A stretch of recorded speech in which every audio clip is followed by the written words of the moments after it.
Hello everybody, welcome back to my weekly top 12 rankings. I know it's been a few weeks since we've done it. I kind of lost interest in YouTube for a little bit, but as the sign says, welcome back. Hopefully you enjoy this video and the videos to come, as I have a lot of good ideas for this week. Okay, getting started out here, we have number 12, Tennessee. Now, they just recently lost to Alabama on Saturday, but I still think they're a good team. They didn't play very good against Alabama. They also had that pick six on the goal line, which was a complete disaster. It completely shifted the momentum of the game. Maybe Tennessee wins that game if that doesn't happen, but Alabama beats them pretty convincingly by 37-20. Here, number 11, I've got Texas Tech. They just got upset by... Hang on, let me check who that was. Wasn't it Arizona State? Yeah, I think it was. Yeah, it was Arizona State. They lost 26-22. I still think Texas Tech is a good team. They haven't really played anybody yet. They just beat up on a lot of bad teams. We'll see as they go down to the stretch and to the Big 12 championship game, which I would assume they would make, even though they did lose to Arizona State. My pick for the Big 12 championship game right now is Texas Tech and Cincinnati. I know that BYU's in there and everything, but I just don't think BYU's that good this year. I think they're a little overrated. I think they were better last year. So, we'll see about Texas Tech. Just cracking my top 10 here. At number 10, we've got Georgia Tech. It looked a little troubling for a little bit there for Georgia Tech against Duke, but they did pull through like they have every single time this year. And now you look at them, they're 7-0, and they could be 11-0 headed into that Georgia game. I would assume if they're 11-0 and they lose at least closely to Georgia, I would assume they'll make the playoffs. And even if they're 10-2, they might be able to sneak in there. It just depends on what the committee thinks of them. But they've been winning a lot of these close games recently, and eventually, if you play with fire, you're gonna get burned. So we'll see. At number 9 here, we've got Ole Miss. Of course, they were up by 9 points against Georgia in the fourth quarter, and they still somehow lose that game. Georgia, I don't think, played very good. Their defense is not near as good as it used to be. But Ole Miss's defense is a little bit worse, and Ole Miss's offense got cold at the end of the game.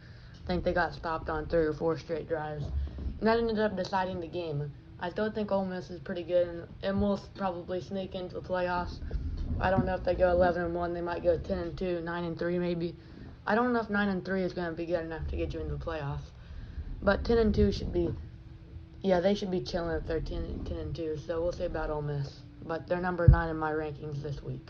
On number 8 here, we got Oklahoma. Of course, they beat South Carolina pretty convincingly last week. Speaking of South Carolina, I expected them to make the playoffs earlier this year, and they have just completely fallen off the cliff. I believe they're 3-4 right now. It seems like with South Carolina, they'll have one good year and then one bad year, one good year, one bad year. They were expected to be really good this year, but anyway, Oklahoma convincingly wins. John Mateer still doesn't look as good with the finger injury.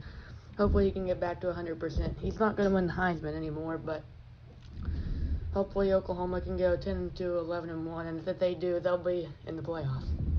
At number 7 in my rankings, they dropped about 5 spots. I've got Miami.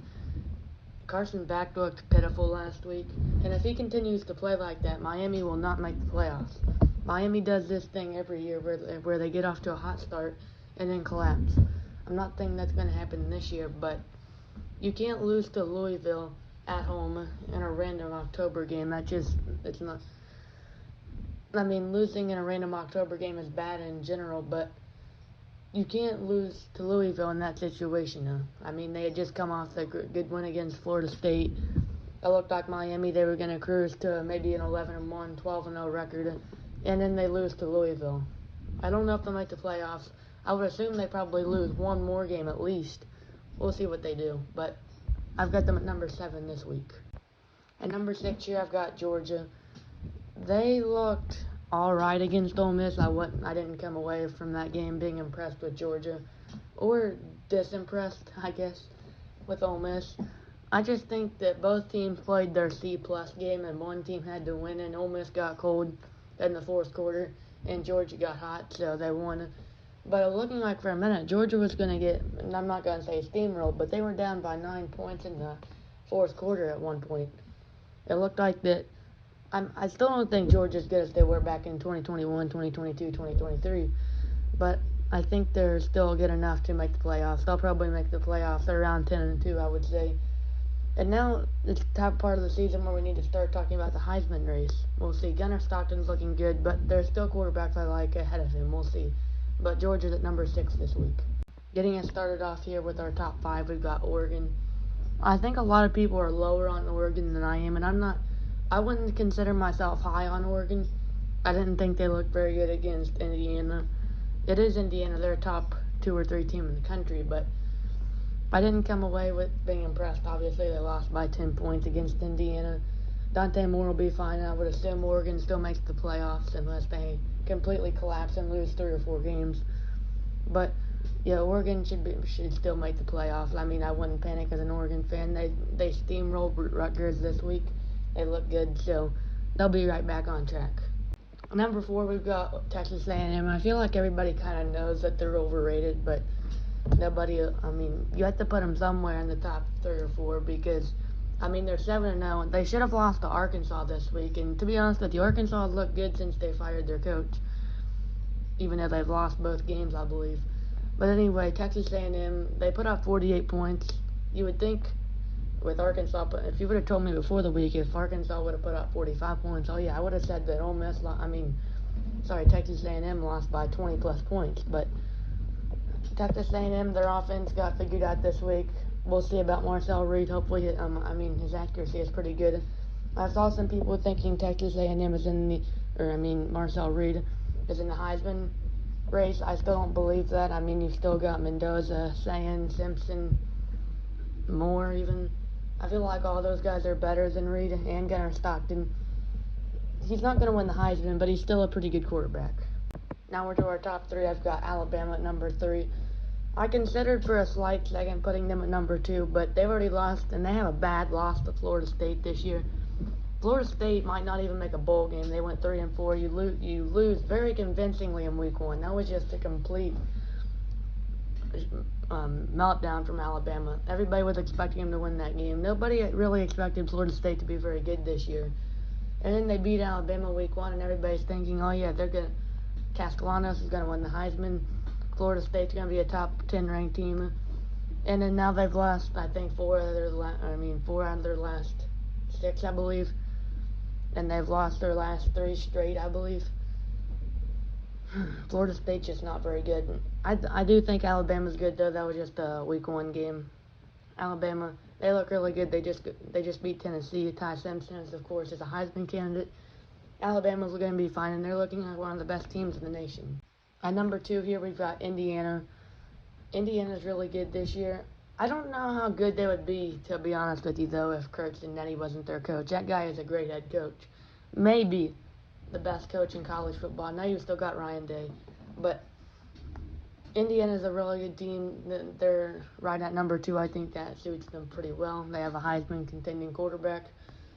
He has the best stats of any quarterback this year. I don't know if he'll win it just because Indiana's not a big-time football program, although that's kind of changed the last few years. But anyway, Indiana, they're going to make the Big Ten championship, I would assume. Do they have a bye week this week? They might. So it might set up for Ohio State, Indiana, Big Ten championship 1 versus 2, which would be a great game to watch. Imagine telling someone 3 years ago that a 3-9 Indiana team would be in the Big Ten championship ranked in the top 2 in the country in a few years. We live in crazy times. But of course, number 1, they've been number 1 since week 2, ever since they beat Texas, is Ohio State. Now, Texas is not very good. Their best win is not looking as good. Texas should have lost to Kentucky last week. I don't know how they won that game. Kentucky just stinks. They're not very good at all. They haven't won an SEC game in like 2 years. Anyway, Ohio State, they're the best team in college football. It's not even particularly close, in my opinion. I would assume they go 12-0. I don't think they lose to Michigan for the 5th straight year? Yeah, I don't think. Yeah, they should steamroll Michigan. Michigan is very overrated this year, and I'm not just saying that because I'm an Ohio State fan. They're just not very good. They didn't look good against USC. Now, they did beat Washington, and Washington's a good team, but they're still not very good. If Ohio State can beat Michigan, that'll be 12-0. They play Penn State next week, actually. This week, they have a bye, I believe. Do they have a bye? I'll have to check that. But yeah, they're 7-0. They should be 8-0 after they play Penn State because Penn State sucks this year. But yeah, that's my top 12. If you guys have any disagreements with this list, I'd like to see it down below. We're starting to see less and less movement from the top teams because we're getting more and more into the season. We're starting to figure out some of these teams. Number 1 for me hasn't moved in like 5 weeks. But the rest of it, they move pretty lot. I would assume this is one of the last weeks that we're going to see a lot of movement, though we're starting to figure out who these teams are. But anyway, that's going to end today's video. Make sure to leave a like and subscribe on the video. I'll see you later.